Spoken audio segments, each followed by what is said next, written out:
향교 서원 청년 유사 양성 영상 강좌 시작합니다.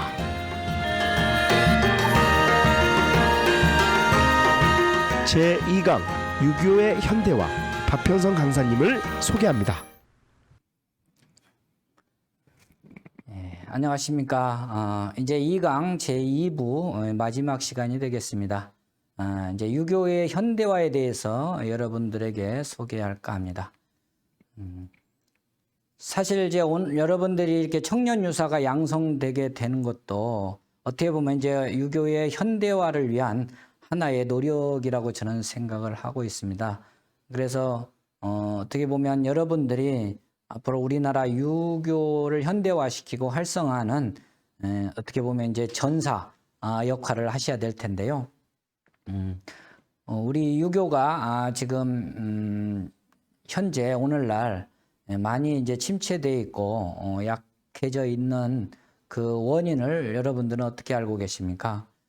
저는 한 25년 동안 이제 이거에 대해서 공부하고 연구를 하면서 왜 우리나라 유교가 이제 전국 향교 서원들이 오늘날 현대인들에게 이렇게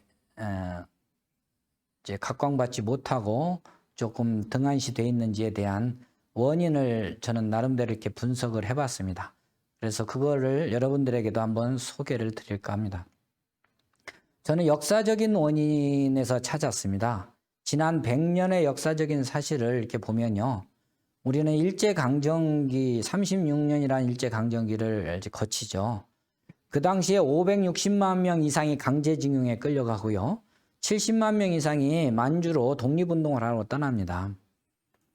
그러니까 거의 뭐 700만 명의 그 성인 남성들이 한반도를 떠나게 되는 거죠. 이거는 정말 그 남성의 문화가 어떻게 보면 치명적으로 이렇게 손상되는 그런 영향을 받죠. 거기에다가 광복 이후에 6.25가 나서 200만 명이 사망하고요. 1천만 가정이 이산가족이 됩니다. 그래서 우리나라가 이 2번 가정이 깨지고요.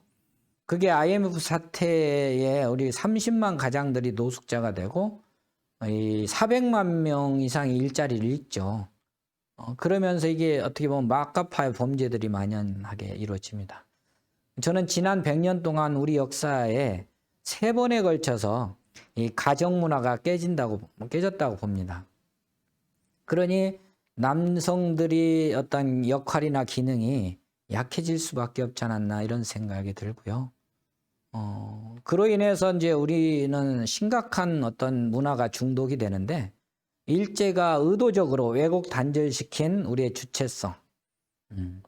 지금 우리는 한자가 5,000년 역사가 전부 한자, 한문으로 기록이 되어 있는데 그걸 제2외국어로 가르치고 있어요. 우리 문자를 우리 문자라고 하지 못하고 있는 현실. 시간 역시도 현재 우리가 지금 동경시간을 쓰고 있습니다. 영토 역시도 지금 남북이 나눠져 있어서 대륙이 반도임에도 불구하고 섬나라가 돼버렸죠. 이렇게 시간과 공간과 이 철학과 사상이 담겨 있는 이 문자를 우리는 아직 완전하게 회복하고 있지 못하고 있는 현실이죠.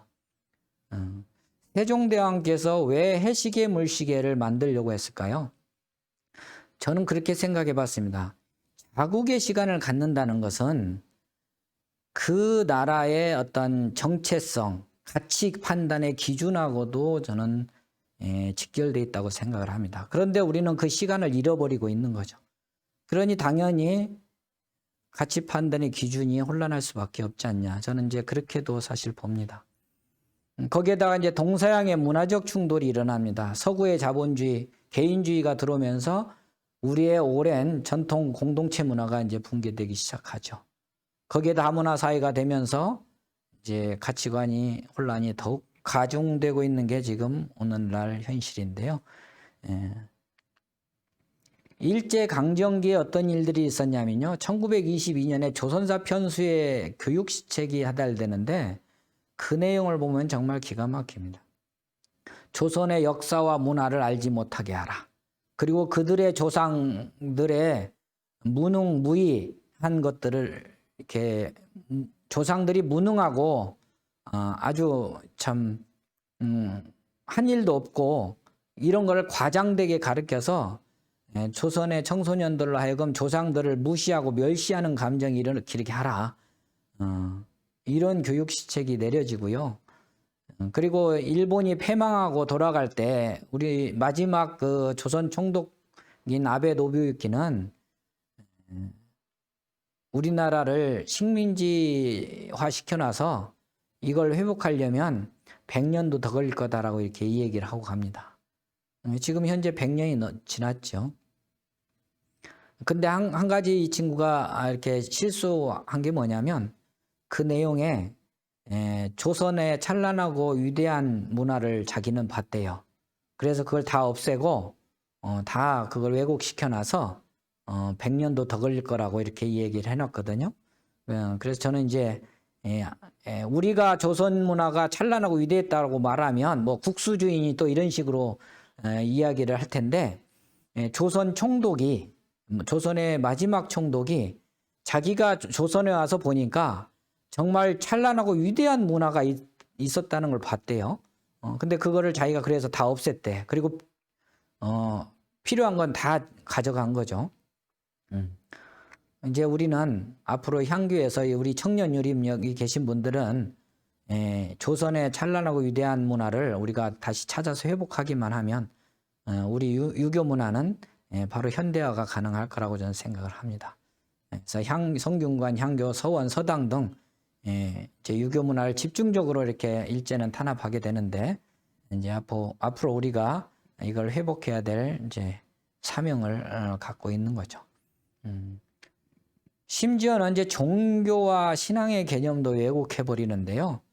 1915년에 조선 총독부는요 포교 규칙을 발표해서 신도, 이제 불교, 기독교만을 종교로 인정하고 천도교, 부총교, 대종교 같은 신흥 종교들은 유사 종교로 규정하고요. 유교는 여기서 제외시킵니다. 그런데 재밌는 건요. 적어도 100년 전에 우리 그 선조들은요. 이렇게 생각을 했습니다. 고종 황제의 43년 광무 10년조에 보면요. 서궁순이라는 신하가 이런 이제 상소문을 왕한테 올립니다. 유도는 우리 환국에서 3000년 동안 전승해 내려오는 종교입니다. 인외지의 이치를 근본으로 하여 효제 충신의 도를 행하여 임금이 임금답고 신하가 신하답고 아버지가 아버지답고 아들이 아들답고 남편이 남편답고 아내가 아내다워지니 천하에 이른바 예약과 형정이라는 교화의 도구가 이 도리에 나옵니다. 해서 저렇게 마루종자에 가르칠 교, 종교라는 용어가 조선 왕조실록에 처음 등장하는데 바로 그걸 종교라고 얘기를 하고 있는 거죠. 그래서 고종 황제가 비답하여 말하기를 종교를 숭상하고 학교를 설치하고 자제들을 모집하여 교육하고 흥성하도록 장려하는 것은 참으로 오늘날의 급선무이다. 아랫 내용을 간합하겠다. 이렇게 이제 답을 하죠. 그러니까 적어도 100년 전까지만 해도 종교하면 유교만 종교고 나머지는 다 신앙이었던 거죠. 근데 그 서양의 릴리전을 일본의 학자가 이제 종교로 번역을 하면서 이 종교와 신앙을 이렇게 구분하지 못하게 한 거죠. 그래서 사실은 종교라는 것은 국가의 정체성을 가리키는 걸 종교로 삼았던 것 같아요. 효제 충신을 가리키는 도. 그래서 사실 전 세계 선진국들을 보면요. 종교를 자유한 나라는 없습니다. 신앙의 자유는 있어도 당장 영국 같은 데 봐도 성공회라는 국교가 있죠. 이게 종교라는 것은 국가의 정체성을 가리키는 거기 때문에 믿어도 되고 안 믿어도 되고 뭐 배워도 되고 안 배워도 되고 그런 차원하고 달라요. 그거는 의무고 필수지요. 내가 우리 조상을 섬기고 우리 부모를 섬기는 게 그거 해도 되고 안 해도 되는 거 아니잖아요. 그거는 인간이면 누구나 해야 되고 그 나라 사람이면 누구나 해야 될 의무고 필수인 거죠. 어떻게 종교를 자유합니까? 그지만 신앙은 달라요. 내가 A라는 신앙 믿다가 B라는 신앙을 믿을 수도 있고, 미국 사람이 믿을 수 있고, 영국 사람도 믿을 수 있고, 저 아프리카 사람도 믿을 수 있어요. 하지만 우리 조상은 우리밖에 섬길 사람이 없는 거죠. 미국 사람들이 와서 우리 조상 섬길 일이 없잖아요. 옆집 아저씨가 우리 부모님 섬길 필요도 없고요. 그게 이제 종적인 문화인데, 지금 우리 헌법에 종교를 자유하면서 종잡을 수 없는 사회가 돼버린 거죠. 그래서 저는 이제 종교인들 모임 가면 이제 유교만 종교고 나머지는 신앙이다 이렇게 말하면 다른 종교인들이 신앙인들이 아무 말도 못 하더라고요. 어쨌거나 유교에 대한 그 어떤 가치 기준이나 본질이 지금 일제 시대를 거치면서 그리고 서구 문화가 유입되면서 지난 100년 동안 유교의 본질 자체가 많이 왜곡되고 단절되어 있습니다. 그래서 지금 유교가 이렇게 침체되고 한 거는 시대에 부응되지 못하기 때문에 이렇게 유교가 활성화되지 못한 것만이 이유가 아니고 누군가가 저렇게 의도적으로 유교를 탄압하고 왜곡했던 우리 역사가 분명히 있잖아요. 그러면 우리가 그런 역사 인식을 제대로만 하면 유교는 다시 오늘날 새롭게 활성화될 수 있다라고 저는 생각을 합니다. 그런 가치관 중에 하나가 구심점 중에 하나가 저는 군사부 일체로 보는데요. 우리가 어렸을 때부터 나라에 충성하고 부모에 효도하라는 말은 많이 가르치죠. 근데 국가가 국민한테 어떻게 해주고 부모가 자녀에 대해서 어떻게 해주라는 얘기는 안 가르쳤죠. 물론 내리사랑이라는 말은 좀 남아 있습니다. 부모는 자녀에게 내리사랑을 해준다. 그게 자애로움이죠. 그래서 어머니를 옛날에는 자당이라고도 불렀죠. 근데 국가가 국민에게 어떻게 해주라는 건 안 가르쳤어요. 그래서 제가 생각해 봤죠. 왜 그랬냐. 조선이 멸망하고 일제강점기에 들면서 국가가 국민에게 해줄 수 있는 게 아무것도 없었어요. 그러니까 국가가 국민에게 뭘 해야 되는 가치 기준 자체가 사라져 버린 거죠.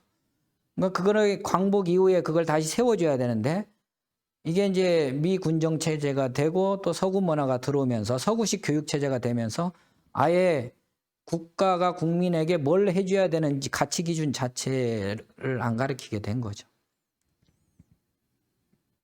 그래서 저는 오늘날 초중고등학교에서는 이게 사실인지는 모르겠는데 아예 충도 가르치지 말라는 그런 지침이 내려졌다고 그러는데 참 걱정입니다. 국가는 국민에게 성은이 만극할 정도로 은혜를 베풀어 줘야 된다라고 옛날 사람들은 생각을 했다고 합니다. 그러면 국민들은 국가를 위해서 목숨까지도 이렇게 바칠 수 있는 그런 충성심이 나오는 거죠. 그리고 또 스승과 제자 사이에는 아예 말 자체도 없죠. 스승은 제자에게 뭘 가르치고 제자는 스승에게 어떻게 이해를 해야 되나. 스승은 제자에게 경을 가르쳤다 그래요. 경이라는 건 깨어있을 경입니다. 그래서 깨워주는 거죠. 일깨워주는 거. 그러니까 단순하게 지식을 전달하는 게 아니라 제자들에게 인간의 어떤 본성, 그 인의 정신, 지혜롭게 일깨워주는 거죠. 그렇게 되면 그런 선생님은 이제 스승으로서 제자들이 예를 다하죠. 그래서 옛날 우리가 경례라고 이제 인사를 했던 게 그 흔적이 아닌가 이런 생각도 해봅니다. 어쨌거나 이 국가의 지표, 스승의 지표, 이 부모의 지표, 이 군사부의 일체를 중심으로 우리가 유교의 사상이 다시 회복됐으면 하는 게 제 생각이고요. 이제 그러면 우리가 이제 우리 유림들이 어떤 노력을 해야 되는가? 유림이 현대화를 위해서 어떤 노력을 해야 되는가? 이제 이런 걸 생각해 봤을 때 저는 진유를 양성해야 된다. 정말 저 역시도 25년 이상을 이렇게 유교 철학을 전공했지만 사실 어렸을 때부터 서당에서 착실하게 공부를 해오지 못해서 사실 어려움이 많습니다.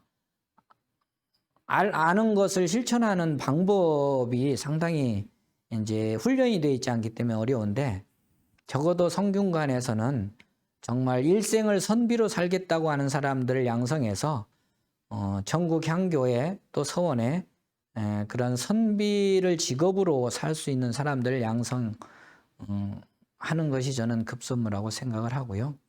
두 번째로는 행정 실무 능력을 갖춘 전문가가 양성이 필요하다.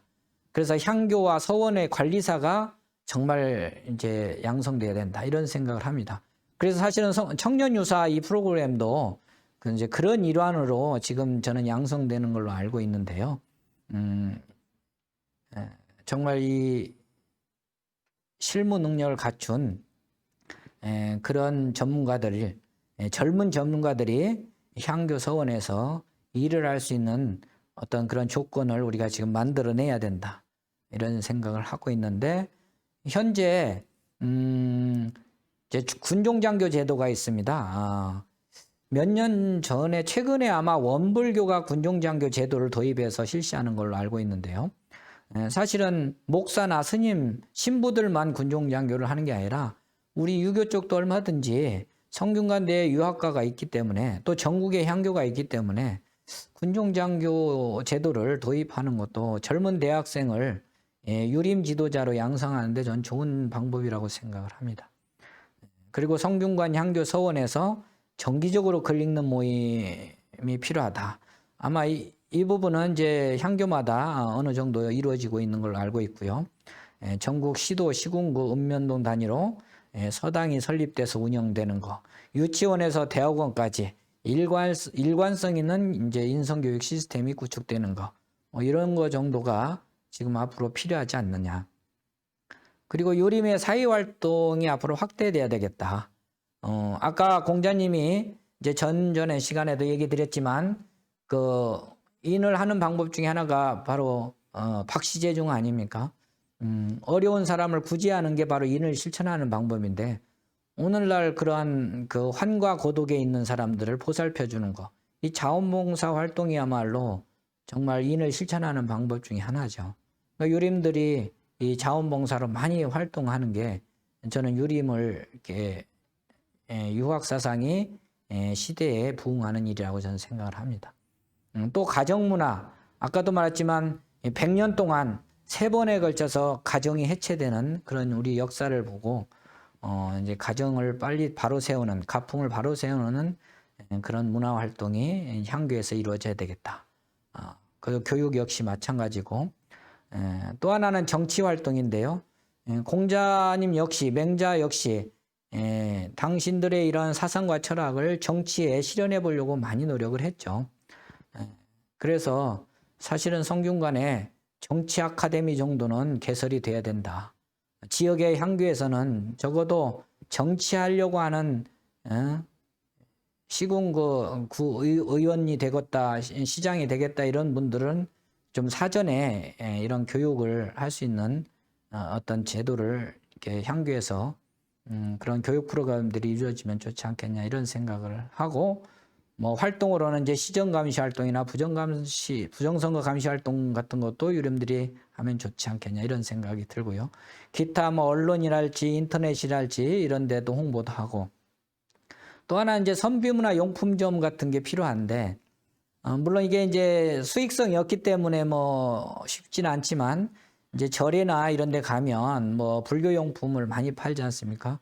사실은 이제 우리 문화재 이런 쪽에, 전통 문화재 이런 데는 우리 선비 문화를 다양하게 알릴 수 있는 그런 것들도 관광 상품화를 개발하는 것도 저는 유교를 현대화하는 데 도움이 된다고 생각을 합니다. 뭐 거기에다가 음악, 무용, 춤, 연극, 영화, 드라마 이런 것들에도 우리 유림들이 많이 관여를 하면 이제 유교 문화가 현대화하는 데 도움이 될 거라고 생각하고요. 이제 마지막으로 이제 이 통일 한국의 사상적, 철학적 기반을 형성하는 거, 청소년 통일 운동을 전개하는 거, 이런 것들이 상당히 이제 유림들이 앞으로 해나가야 할 길이라고 생각합니다. 그래서 유림 단체의 사회적 활동 참여가 필요한데, 인재 양성, 이제 교육 기능을 회복하고 사회 풍속을 교화하고 또 정부 시설 위탁 사업도 이루어지고 이렇게 되면 이제 아마 유리면 과거의 역사를 보면 그 시대마다 시대 정신을 구현했던 학문이요 철학이었습니다. 춘추전국 시대는 정말 전쟁이 빈번히 일어나는 혼란기였죠. 그때 공자와 맹자께서 나오셔서 의식계몽 운동을 한 거죠. 또 한나라, 송나라, 명나라에 걸쳐서 그 시대의 사상계를 이끌었던 거죠. 또 우리나라를 보면 임진왜란 때 의병활동, 일제강점기 때 독립운동 다 선비들이 주도가 돼서 이끌지 않습니까? 최근에 보면 이제 새마을운동, 또 화장실 문화, 월드컵 응원 문화 이런 문화운동도 결국은 저는 우리 선비 정신이 이렇게 바탕에 깔려 있기 때문에 가능했다라고 생각을 합니다. 그렇다면 앞으로 이제 우리 4차 산업혁명 시대에 우리 유학사상, 유교사상이 어떤 역할을 할까요? 결국은 우리 인간성, 도덕성 회복운동으로 가야 되지 않냐. 저는 이제 그런 생각을 해봅니다. 그래서 유교 철학의 비전을 개인적으로는 숙이 아닌 내성효양, 가정으로는 효를 통한 인의 실천, 가풍 문화를 다시 회복하고 사회적으로는 우환의식, 구제의식을 통해서 시대정신을 구현하는 일, 국가적으로는 호학정신을 통한 대동사회를 구현하는 일, 남북 평화통일, 통일국가의 이념과 사상체계 이걸 앞으로 무엇으로 하겠습니까? 자본주의, 민주주의, 사회주의, 공산주의 이거는 이미 남북 통일의 이념으로서는 한계를 이미 다 가지고 있지 않습니까? 그걸 뭐 기독교 사상으로 할 거예요? 불교 사상으로 할 거예요? 우리 역사로 보면 통일신라가 통일국가의 이념으로 삼은 게 바로 우리 유교고 고려시대 왕건이 고려를 건국할 때 결국 우리 유교 사상으로 건국을 했고 조선은 뭐 더 말할 나위 없고 그러면 결국 앞으로 우리가 남북이 통일됐을 때 통일국가의 사상과 철학은 결국 우리 유교 사상이 상당 부분 영향을 줄 수밖에 없다. 그래서 저희는 이제 바로 그런 것들이 우리 학자들 사이에서는 지금 준비돼야 된다 이런 생각을 하고 인류적으로 보면 만물일체의 인을 실현하고 천하가 한 가정과 같다. 우리 옛날 동방의 군자지국이다. 우리나라가 바로 지구촌의 스승국가가 될 것이다. 뭐 이런 거에 대한 그 옛날부터 이제 뭐 전해 내려온 이제 그런 제시되어 온 어떤 비전들이죠. 저는 이제 유교의 역사의 흐름을 보면요. 사상적으로 보면 공자님은 대표 사상이 인사상이죠. 맹자의 대표 사상은 아까도 말했지만 의리사상입니다. 주자는 이제 주자가래를 확립하면서 저는 예라고 생각을 하고요. 왕양명이는 치양지를 얘기해서 지를 이야기합니다. 그래서 어떻게 보면 2500년 동안 유교사상이 시대마다 인, 의, 예, 지라는 가치 기준으로 발전을 해왔다고 생각을 하는데요.